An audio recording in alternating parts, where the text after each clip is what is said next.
जम्मो संगवारी मल्ला जय जोहार। आज हम लोग छत्तीसगढ़ और भारत की करंट अफेयर को देखेंगे। आगामी जितने भी एग्ज़ाम हैं, चाहे सीजी पीएससी से रिलेटेड हो, सीजी व्यापम या बिजली विभाग, अभी जो वैकेंसी आई हुई है, तमाम ऐसी जो वैकेंसी हैं उसमें जो है करंट अफेयर से 2 से 3 क्वेश्चन या पीएससी में तो 4 से 5 क्वेश्चन या 7 क्वेश्चन भी पूछा जाता है। तो ये आपके लिए बहुत ही महत्वपूर्ण होने वाला है ये वीडियो। तो वीडियो को आप लास्ट तक ज़रूर देखें, क्योंकि वीडियो थोड़ा लंबा बन सकता है, क्योंकि बहुत सारे करंट अफेयर हैं और जो बहुत ही इम्पोर्टेंट हैं। इसका पीडीएफ आप हमारे टेलीग्राम चैनल में भी जाके जुड़ सकते हैं और वहाँ आपको पीडीएफ इसका मिल जाएगा, जिसका मैं डिस्क्रिप्शन में इसका जो है लिंक दे दूँगा। तो वीडियो को चालू करते हैं और देखते हैं पूरा महत्वपूर्ण जो है करंट अफेयर है, और इसमें से क्वेश्चन बनना लगभग श्योर है। ठीक है, तो हम लोग चालू करते हैं। देखते हैं पहला, सूचना का अधिकार अधिनियम 2005। ठीक है, तो सूचना का अधिकार अधिनियम 2005 के दायरे से कौन सी ऐसी एजेंसी है जो बाहर किया गया है? ठीक है, तो इसका आंसर क्या हो जाएगा? केंद्र सरकार ने भारतीय कंप्यूटर आपातकालीन प्रतिक्रिया टीम को सूचना का अधिकार अधिनियम 2005 की धारा 24 की उप धारा 2 के तहत छूट दे दी है। ये जो है एक नोडल एजेंसी है जिसका कार्य हैकिंग, फिशिंग जैसे साइबर सुरक्षा खतरों से निपटना होता है। तो किसको बाहर किया गया है? केंद्र सरकार ने भारतीय कंप्यूटर आपातकालीन प्रतिक्रिया टीम को। ठीक है, नेक्स्ट हम लोग देखते हैं, भारत ने किस देश के साथ 2+2 मंत्री स्तरीय वार्ता में हिस्सा लिया? तो हाल ही में ये नवंबर दिसंबर का जो है, ठीक है, घटना है, जैसे भारत ऑस्ट्रेलिया 2+2 मंत्री स्तरीय वार्ता नई दिल्ली में आयोजित की गई थी। इसमें दोनों देशों के विदेश मंत्री और रक्षा मंत्री ने हिस्सा लिया था। आप लोग को पता होगा, जब 2+2 किसी भी देश के साथ होता है तो उस देश के जो है विदेश मंत्री और रक्षा मंत्री भाग लेते हैं। ठीक है, तो इसमें जो बैठक हुई थी तो उसमें सहयोग, नवाचार और कृत्रिम बुद्धिमत्ता जैसे विषयों पर विशेष चर्चा हुई थी। नेक्स्ट देखते हैं हम लोग, प्रसिद्ध TV show India's got talent show वर्ष 2023 का खिताब किसने जीता?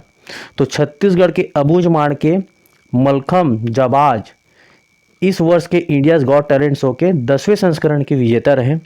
राज्य, राष्ट्रीय और अंतर्राष्ट्रीय स्तर पर टीम अब तक 168 पद जीत चुकी है। ठीक है, पदक जीत चुकी है। टीम के कोच मनोज प्रसाद हैं, तो इसको याद रखें, इंडियाज़ गॉट टैलेंट। ठीक है, नेक्स्ट देखते हैं हम लोग, भारतीय रबर मिशन में छत्तीसगढ़ के कौन से जिले को शामिल किया गया है? तो ये जो मिशन है वो भारतीय रबर मिशन, ठीक है, भारत सेंट्रल गवर्नमेंट की मिशन है। इसमें छत्तीसगढ़ में बस्तर, छत्तीसगढ़ का पहला जिला होगा जहां रबर की खेती की जाएगी। बस्तर में किसकी? रबर की खेती की जाएगी। हाल ही में भारतीय रबर बोर्ड ने इसके जो है प्रस्ताव को स्वीकृति प्रदान किया है, भारतीय रबर बोर्ड ने। नेक्स्ट देखते हैं हम लोग, रायपुर में खेले गए T20 मैच में man of the match award किसे मिला? तो रायपुर में आयोजित ऑस्ट्रेलिया और भारत के बीच जो श्रृंखला चल रही थी, उसमें चौथा जो T20 था वो रायपुर के स्टेडियम में खेला गया था, जिसमें भारत ने ऑस्ट्रेलिया को 20 रन से हराया। और इसमें जो है प्लेयर ऑफ द मैच जो हुए थे वो अक्षर पटेल को मिला था। नेक्स्ट देखते हैं हम लोग, वर्ष 2023 का बुकर पुरस्कार के विजेता कौन रहे हैं? तो आप लोग को पता होगा कि इस साल का जो बुकर पुरस्कार मिला 2023 का, वो है आयरिश लेखक पॉल लिंच ने जीता है। पॉल लिंच को मिला है क्या? बुकर पुरस्कार, और उसकी जो रचना है प्रॉफिट सॉन्ग के लिए उसको प्रदान किया गया है। नेक्स्ट देखते हैं हम लोग, फुटबॉल का प्रसिद्ध बैलन डिलोर अवार्ड किसने जीता? तो अर्जेंटीना के जो है फेमस फुटबॉलर लियोन मेसी ने इस वर्ष का प्रतिष्ठित बैलन डियोर पुरस्कार जीता है। मेसी ने 8वीं बार यह अवार्ड अपने नाम किया, जो कि सर्वाधिक है। ठीक है, नेक्स्ट देखते हैं हम लोग, छत्तीसगढ़ विधानसभा चुनाव 2023 में कितनी महिला विधायक चुनी गई है? ये आप लोग के लिए बहुत ही इंपॉर्टेंट हो जाएगा। छत्तीसगढ़ विधानसभा चुनाव जो अभी रिसेंटली हुआ है, उसमें कितनी जो है महिला विधायक चुनी गई हैं? तो राज्य में जो है इस बार जो चुनाव हुआ 2023 में, उसमें 19 महिला विधायक चुनी गई, निर्वाचित हुई है। 2018 की बात करें हम लोग तो 13 महिला विधायक जो थी जीत के आई थी विधानसभा चुनाव। अभी अगर वर्तमान की बात करें 2023 में जो चुनाव हुआ उसमें बीजेपी सरकार बनाई है, तो उसमें जो है 19 महिला विधायक, कांग्रेस प्लस बीजेपी दोनों मिला के 19 महिला विधायक जो है चयनित हुई हैं। ठीक है, छत्तीसगढ़ विधानसभा चुनाव में अधिकतम और न्यूनतम वोट के अंतर से कौन जीता है, तो ये भी आपके लिए इम्पोर्टेंट हो सकता है।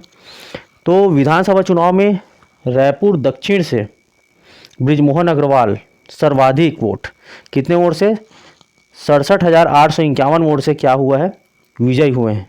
जबकि कांकेर विधानसभा से आसाराम नेताम सबसे कम, मतलब 16 वोट से विजयी हुए हैं। तो इसको याद रखें। नेक्स्ट क्वेश्चन हम लोग देखते हैं, आईपीएल 2024 सीजन के लिए छत्तीसगढ़ के किन खिलाड़ियों का चयन हुआ है। तो छत्तीसगढ़ के 2 खिलाड़ी आईपीएल के आगामी सीजन के लिए चुने गए हैं। इसमें है Ajay Mandal Chennai super king, Harpreet Singh Bhatia Punjab kings of. ठीक है, तो प्रतिनिधि करेंगे हाल ही में छत्तीसगढ़ के कौन से जिले में लिथियम के भंडार प्राप्त हुए हैं, ये आपके लिए मोस्ट इंपॉर्टेंट है। छत्तीसगढ़ में कोरबा जिले में लिथियम के भंडार प्राप्त हुए हैं। कहाँ, कोरबा जिला। ठीक है, तो कोरबा के कटघोरा तहसील महेशपुर घुचापुर के 256 हेक्टेयर क्षेत्र में लिथियम मिलने की पुष्टि की गई है। तो क्षेत्र का नाम याद रखना पड़ेगा, कोरबा के कटघोरा तहसील के महेशपुर घुचापुर में। ठीक है, नेक्स्ट देखते हैं हम लोग, यूनेस्को ने हाल ही में भारत के किस नृत्य को सांस्कृतिक सूची में शामिल किया है। तो संयुक्त राष्ट्र की संस्था यूनेस्को ने गुजरात के पारंपरिक गरबा नृत्य को, किसको, गरबा नृत्य को अपनी जो है अमूर्त सांस्कृतिक विरासत सूची में शामिल किया है। अमूर्त सांस्कृतिक विरासत सूची में यह भारत की 15वीं विरासत है जिसे यूनेस्को ने सांस्कृतिक सूची में स्थान दिया है। ठीक है, नेक्स्ट देखते हैं हम लोग, वनडे और T20 में नए नियम अनुसार ओवरों के बीच कितना समय अंतराल निर्धारित किया गया है। तो स्लो ओवर रेट पर अंकुश लगाने आईसीसी ने नए नियम बनाए हैं। इसमें गेंदबाज जो है टीम को एक ओवर पूरा होने पर 60 सेकंड के भीतर अगला ओवर शुरू करना होगा। मतलब एक ओवर बॉलिंग कर लिया कोई बॉलर, उसके बाद उसका ओवर ख़त्म होने के बाद जो नेक्स्ट बॉलर आएगा उसके पास सिर्फ 60 सेकंड होगा। 60 सेकंड मतलब 1 मिनट, उस बीच उसको चालू करना पड़ेगा। अगर वो ऐसा नहीं करता है तो बैटिंग टीम के खाते में 5 रन जोड़ दिए जाएंगे। तो ये जो है आईसीसी का नया नियम लागू किया गया है, तो इसको देख लीजिएगा। ठीक है, नेक्स्ट क्वेश्चन देखते हैं हम लोग, हाल ही में दुनिया का 8वां अजूबा किसे घोषित किया गया है। ये मोस्ट इंपॉर्टेंट है।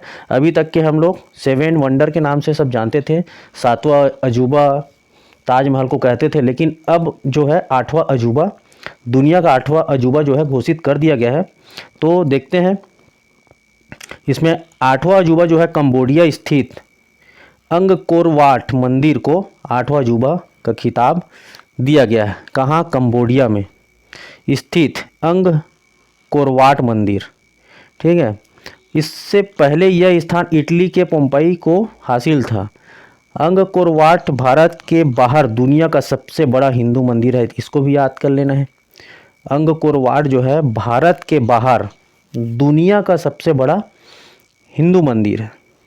ठीक है, नेक्स्ट क्वेश्चन हम लोग देखते हैं, शिक्षा के क्षेत्र में उल्लेखनीय कार्य हेतु दिए जाने वाला वाइस पुरस्कार WISE पुरस्कार किसे प्राप्त हुआ है। तो एजुकेट गर्ल्स संस्था की संस्थापक सफीना हुसैन WISE वाइस पुरस्कार विजेता बनी है। कौन बनी है, सफीना हुसैन। कतर फाउंडेशन द्वारा प्रदत्त यह पुरस्कार जीतने वाली सफीना पहली भारतीय महिला है। तो इम्पॉर्टेंट हो जाता है क्वेश्चन, क्योंकि ये पहली भारतीय महिला है। इनकी संस्था ने 14 लाख लड़कियों को शिक्षा की मुख्य धारा से जोड़ने में अहम भूमिका निभाई है। तो इसको याद करना पड़ेगा। ठीक है, नेक्स्ट क्वेश्चन देखते हैं हम लोग, छत्तीसगढ़ विधानसभा चुनाव में सबसे युवा और सबसे अधिक उम्र के विधायक कौन बने। तो सबसे देखा जाए एकदम कम उम्र का ना, तो बिलाईगढ़ विधानसभा क्षेत्र में निर्वाचित कविता प्राण लहरे 30 वर्ष की। सबसे युवा, जबकि अहिवारा से डोमनलाल कोसेवाड़ा ये 75 वर्ष सबसे अधिक उम्र के विधायक निर्वाचित हुए हैं। तो याद रखना, अहिवारा से डोमनलाल और कविता प्राण लहरे सबसे युवा हैं बिलाईगढ़ विधानसभा से। नेक्स्ट क्वेश्चन हम लोग देखते हैं, छत्तीसगढ़ के नवनिर्वाचित मुख्यमंत्री विष्णुदेव साय किस विधानसभा क्षेत्र से निर्वाचित हुए हैं? तो ये भी इम्पोर्टेंट हो जाता है, क्योंकि छत्तीसगढ़ के मुख्यमंत्री का बात है तो छत्तीसगढ़ के चौथे क्रम के मुख्यमंत्री विष्णुदेव साय कुनकुरी विधानसभा क्षेत्र क्रमांक 13 से निर्वाचित हुए हैं। वे वर्ष 2014 से 2019 तक रायगढ़ लोकसभा क्षेत्र से सांसद रहे हैं। ठीक है, नेक्स्ट क्वेश्चन देखते हैं हम लोग, दुनिया के सबसे ऊंचे युद्ध क्षेत्र सियाचिन में नियुक्त होने वाली पहली महिला चिकित्सा अधिकारी कौन है? तो ये भी इम्पोर्टेंट है। तो भारतीय सेना की स्नो लेपर्ड ब्रिगेड की कैप्टन गीतिका कौल दुनिया के सबसे ऊंचे युद्ध क्षेत्र सियाचिन में तैनात होने वाली पहली महिला चिकित्सा अधिकारी है। तो नाम याद रखें, गीतिका, कैप्टन गीतिका, और भारतीय सेना की स्नो लेपर्ड ब्रिगेड। ठीक है, तो इसको याद रखें। नेक्स्ट क्वेश्चन देखते हैं हम लोग, वर्ष 2022 के लिए इंदिरा गांधी शांति निरस्त्रीकरण और विकास पुरस्कार किसे प्रदान किया गया? तो कोविड योद्धाओं में क्या है, Indian medical association of trade nurses association को संयुक्त रूप से वर्ष 2022 की इंदिरा गांधी शांति पुरस्कार से सम्मानित किया गया है। तो कोविड योद्धा, इंडियन मेडिकल एसोसिएशन और ट्रेड जो है नर्सेज एसोसिएशन को संयुक्त रूप से, मतलब दोनों को मिला गया। कौन सा पुरस्कार? इंदिरा गांधी शांति पुरस्कार। नेक्स्ट देखते हैं हम लोग, हाल ही में किसे अंतर्राष्ट्रीय भ्रष्टाचार विरोधी चैंपियन नामित किया गया है? तो भारतीय सामाजिक कार्यकर्ता निखिल डे को अमेरिकी विदेश मंत्रालय ने अंतर्राष्ट्रीय भ्रष्टाचार विरोधी चैंपियन नामित किया है। डे मजदूर किसान शक्ति संगठन के सह संपादक हैं।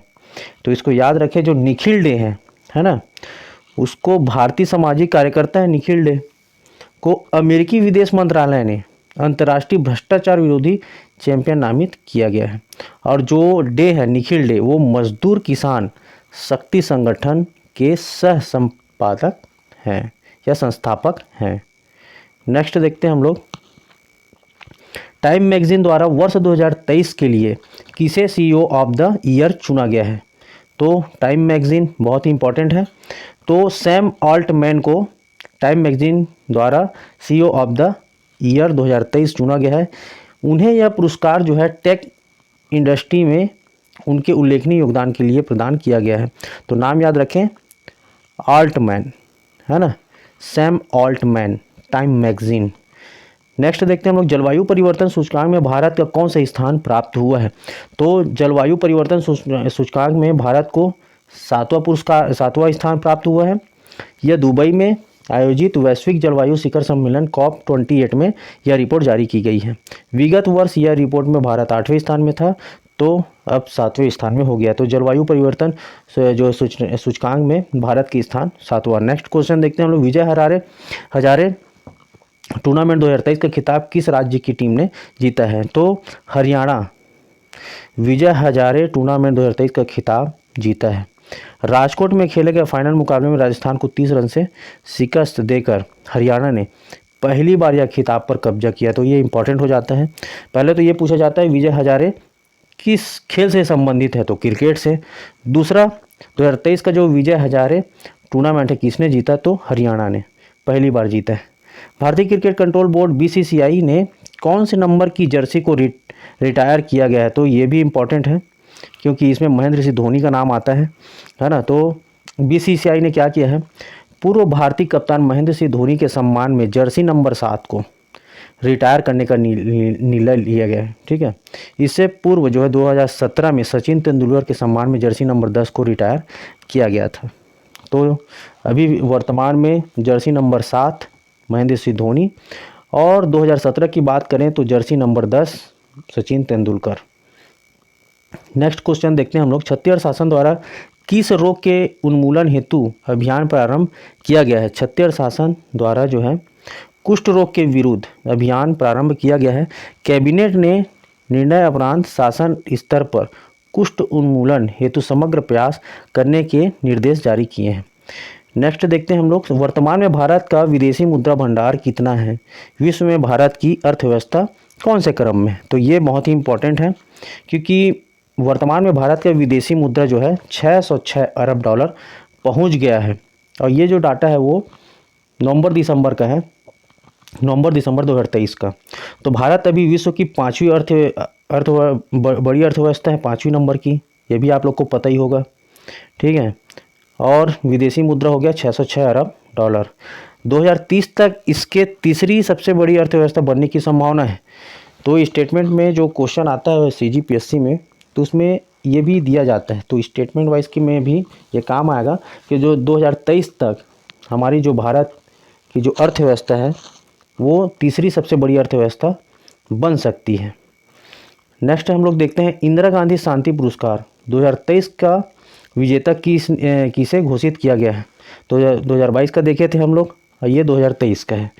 तो अर्जेंटीना के मशहूर, ठीक है, पियानो वादक डेनियल बरेन बोइम और फिलिस्तीन के कार्यकर्ता अली अबू अब्बाद को संयुक्त रूप से इंदिरा गांधी शांति पुरस्कार 2023 का विजेता घोषित किया गया। नेक्स्ट क्वेश्चन हम देखते हैं, वर्ष 2024 में होने वाले T20 cricket world cup tournament के लिए कितनी टीमों ने क्वालिफाई की है? तो ये इंपॉर्टेंट हो जाता है। पहला चीज़ तो ये है कि 2024 का जो T20 वर्ल्ड कप है वो कहाँ आयोजित होगा? वेस्ट इंडीज़ और अमेरिका में संयुक्त रूप से, ठीक है। कुल टीमें जो है 20 टीमें हैं जो क्वालिफाई कर चुकी हैं। इसमें जो है युगांडा, नामीबिया पहली बार सम्मिलित हुए हैं, जबकि जिम्बाब्वे जो है क्वालिफाई ही नहीं कर पाया, जबकि जिम्बाब्वे बहुत अच्छी टीम थी जो क्वालिफाई नहीं कर पाई है।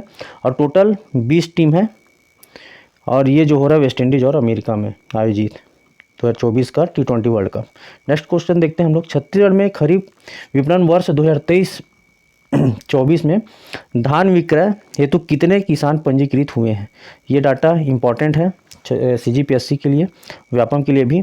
तो 1 नवंबर 2023 से प्रारंभ हुई धान खरीदी के लिए 2686 लाख किसान जो है पंजीकृत हुए हैं। इसको याद रखना है, 26.86 है ना, तो उसको याद करना 2686 लाख किसान पंजीकृत हुए हैं। पंजीकृत जो रकबा है, तो रकबा कितना है? 33.15 लाख हेक्टेयर। तो इसको याद रखो 33.15 करके।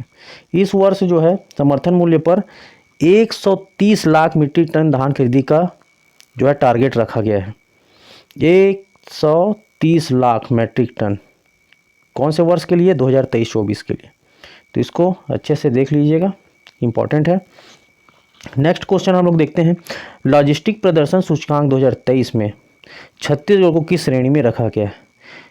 लॉजिस्टिक प्रदर्शन सूचकांक, तो केंद्रीय वाणिज्य और उद्योग मंत्रालय द्वारा जारी लॉजिस्टिक प्रदर्शन सूचकांक 2023 में विकास की संभावना वाला राज्य मानते हुए छत्तीसगढ़ को आकांक्षी श्रेणी में स्थान दिया गया है।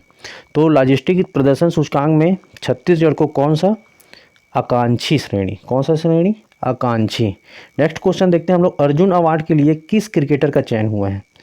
तो अर्जुन जो अवार्ड है उसके लिए तेज गेंदबाज मोहम्मद शमी का चयन 2023 के अर्जुन अवार्ड के लिए किया गया है। भारत में आयोजित वनडे वर्ल्ड कप टूर्नामेंट में शानदार प्रदर्शन करते हुए सर्वाधिक 24 विकेट जो है उन्होंने हासिल की थी।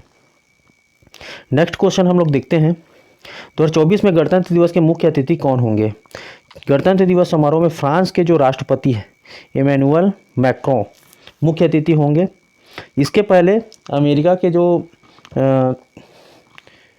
राष्ट्रपति थे उसको बुलाया गया था, लेकिन वो किस कारणवश नहीं आ पाए। तो फ्रांस के राष्ट्रपति इमैनुअल मैक्रों को मुख्य अतिथि बनाया जाएगा। वर्ष 1976 से यह 6वां अवसर है जब कोई फ्रांसीसी राष्ट्रपति बतौर मुख्य अतिथि समारोह में शामिल होंगे। तो याद रखिए, फ्रांस के राष्ट्रपति अपनी गणतंत्र दिवस में आएंगे 26 जनवरी को। केंद्र सरकार द्वारा हाल ही में किस वस्तु के निर्यात में प्रतिबंध लगा दिया गया है? तो इसको याद रखें, हाल ही में विदेश मंत्रालय जो है विदेश व्यापार निर्देशालय ने प्याज की निर्यात को, ठीक है, तो प्याज की निर्यात को क्या किया है? नीति को मुक्त से निर्धारित करते हुए मार्च 2024 तक प्याज निर्यात पर प्रतिबंध लगाने की घोषणा है। तो कब तक? मार्च 2024 तक के प्याज निर्यात में प्रतिबंध किसने लगाया? विदेश व्यापार निर्देशालय। ठीक है। नेक्स्ट क्वेश्चन हम लोग देखते हैं। राष्ट्रीय अपराध रिकॉर्ड ब्यूरो के अनुसार देश का सबसे सुरक्षित शहर कौन सा है? ठीक है। तो एनसीआरबी की जो रिपोर्ट आती है, वार्षिक रिपोर्ट, तो उसमें जो है महानगरों में कोलकाता सबसे सुरक्षित शहर है। याद रखें, कोलकाता सबसे सुरक्षित शहर है। रिपोर्ट में दूसरा स्थान जो है पुणे और तीसरा स्थान हैदराबाद को प्राप्त हुआ है। तो याद रखें, कोलकाता सबसे सुरक्षित शहर है। नेक्स्ट क्वेश्चन हम लोग देखते हैं। नवीनतम डाकघर विधेयक 2023 किस कानून का स्थान लेगा? इसमें क्या प्रावधान है? तो ये बहुत ही इम्पोर्टेंट है। ठीक है। तो 125 वर्ष पुराने भारतीय डाकघर अधिनियम 1898 के स्थान पर नया कानून लाया जा रहा है। तो क्वेश्चन जब बनेगा तो उसका पैटर्न किसी भी हिसाब से होगा। तो याद रखना, ये भी बन सकता है कि कौन से अधिनियम को रिप्लेस किया गया है। तो 125 वर्ष पुराने जो है भारतीय डाकघर अधिनियम 1898 को रिप्लेस करके नया कानून लाया गया है। इसमें विशेष परिस्थिति में डाक अधिकारी को डाक खोलने का अधिकार प्राप्त होगा। अगर वो सुरक्षा से रिलेटेड है, भारत की सुरक्षा से रिलेटेड है, तो डाक अधिकारी क्या करेंगे? डाक को खोलने का अधिकार उनको प्राप्त होगा। नेक्स्ट क्वेश्चन हम लोग देखते हैं। फास्ट ट्रैक स्पेशल कोर्ट की कार्य अवधि को कितने वर्षों के लिए बढ़ाया गया है? तो केंद्रीय मंत्रिमंडल ने 3 वर्षों के लिए फास्ट ट्रैक स्पेशल कोर्ट को जारी रखने की मंजूरी दी है। यह योजना अक्टूबर 2019 से प्रारंभ की गई थी, जिसे मार्च 2023 तक बढ़ाया गया था। ठीक है। नेक्स्ट क्वेश्चन देखते हैं हम लोग। छत्तीसगढ़ में शासन की योजनाओं की कौन सा पोर्टल प्रारंभ किया गया है? सुशासन दिवस, आपको पता ही होगा, सुशासन दिवस जो है 25 दिसंबर को माननीय जो हमारे पूर्व प्रधानमंत्री अटल बिहारी वाजपेयी जी के जो है अवसर पर इसको सुशासन दिवस मनाया जाता है। छत्तीसगढ़ शासन द्वारा उसी के नाम पर अटल मॉनिटरिंग पोर्टल प्रारंभ किया गया है। इसके माध्यम से 23 विभागों को की जो है 35 योजनाओं की मॉनिटरिंग कौन करेगा? मुख्यमंत्री सचिवालय द्वारा की जाएगी। तो इसको याद रखना है हम लोग कि जो अटल मॉनिटरिंग पोर्टल, इसको पहले याद रखना है कौन सा पोर्टल है। दूसरा, किस दिन लॉन्च हुआ है वो? सुशासन दिवस 25 दिसंबर को। उसके बाद है क्या?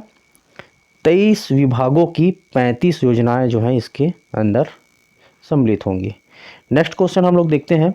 छत्तीसगढ़ में नवगठित 6वीं विधानसभा में द्वितीय अनुपूरक बजट में कितनी राशि स्वीकृत हुई है? ये बहुत ही इंपॉर्टेंट हो जाता है, मोस्ट इम्पॉर्टेंट।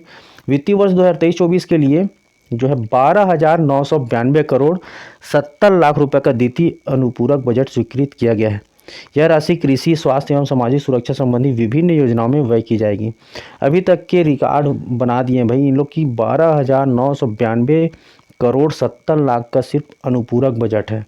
मतलब लगभग देखा जाए तो 13,000 करोड़ के आसपास। ठीक है। नेक्स्ट क्वेश्चन देखते हैं लोग। छत्तीसगढ़ में कहाँ धान बोनस वितरण समारोह हुआ? तो रायपुर के अभनपुर स्थित बेंद्री गांव धान वितरण समारोह आयोजित हुआ। कहाँ?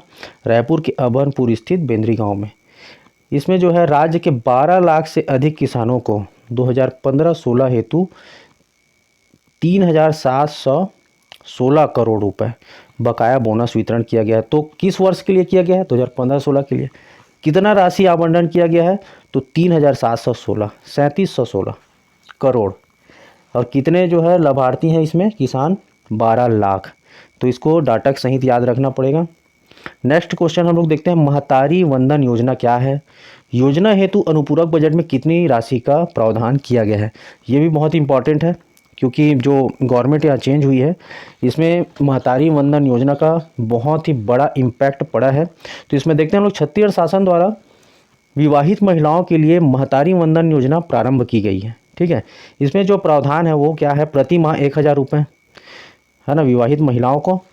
वर्ष में देखा जाए तो 12,000 रुपये। अनुपूरक बजट में योजना में जो बजट पास हुए इसमें अनुपूरक बजट में तो 1,200 करोड़ रुपए का प्रावधान किया गया है। तो इसको याद रखें, महतारी वंदन योजना के तहत अनुपूरक बजट में 1,200 करोड़ रुपए का प्रावधान रखा गया है। नेक्स्ट क्वेश्चन हम लोग देखते हैं, COP28 में कार्बन उत्सर्जन को कितने फीसदी घटाने पर सहमति बनी है। तो ये पीएससी में क्वेश्चन कई बार पूछा जा चुका है COP28 से, है ना, जलवायु परिवर्तन से रिलेटेड है ये COP28, कार्बन उत्सर्जन कम करने के लिए। तो इसको अच्छे से देखें कि उस क्वेश्चन बनता है यहाँ से। तो COP28 कहाँ हुआ है, दुबई में हुआ है, ठीक है। दुबई में COP28 जलवायु सम्मेलन हुआ, उसमें जो है 200 से ज़्यादा देशों ने भाग लिया। उसमें क्या किया गया है, 2030, ठीक है, 2030 तक के कार्बन उत्सर्जन में कितने फीसदी की कटौती, 43% की जो है कटौती किए जाने पर सहमति जताई है। सर्वसम्मति से 2030 तक रिन्यूएबल एनर्जी को 3 गुना करने का लक्ष्य है। तो इसको अच्छे से याद रखें, इंपॉर्टेंट है। नेक्स्ट क्वेश्चन हम लोग देखते हैं, वर्ष 2023 का हिंदी भाषा का साहित्य अकादमी पुरस्कार किसे दिया गया है।